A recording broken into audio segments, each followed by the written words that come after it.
So what is the difference between the UltraFine or the granular? So, good question. So the UltraFine and the granular are the same formula, but the UltraFine has been milled down so it's finer and can be added to compost teas. It could be added as a drench after you've already transplanted the plant.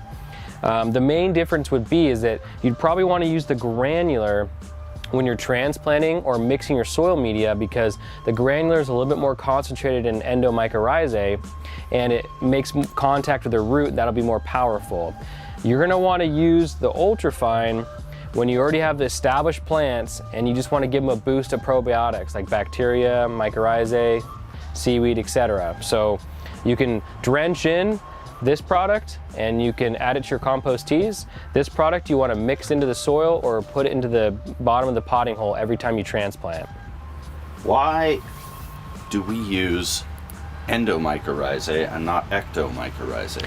Mycorrhoziae is suited for soft-rooted plants, annuals, vegetables, things that have a soft root and that have a shorter life cycle. Mycorrhoziae has been identified for more trees, shrubs, conifers, redwoods, pine, like larger trees, longer time of establishment. And so for Mycorrhoziae, you know, it takes about 6 months for the mycorrhizae to set up in the soil, get the roots, you know, going and jiving.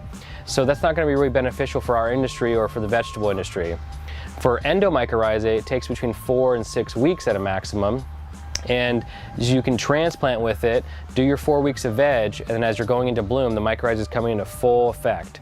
So you only really need to be using Mycorrhizae in our industry and for the products that we're currently growing. Ecto just looks a lot better because it has much tinier spores. So when you look at how many spores per gram your product has, you could say 5,000 spores per gram versus 50 with Endo, because there's a huge difference in the size of the Endo versus the Ecto spore.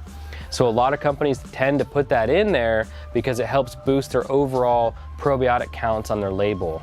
Why do we put kelp and humic acid in with our mycorrhizae? Well, kelp and humic acid are always good ways to kind of prime the root surface, kind of improve the health and wellness of the root zone. Humic acid and kelp are also known to be helpful in microbe foods and you know, carbon-rich environments for microbes to live.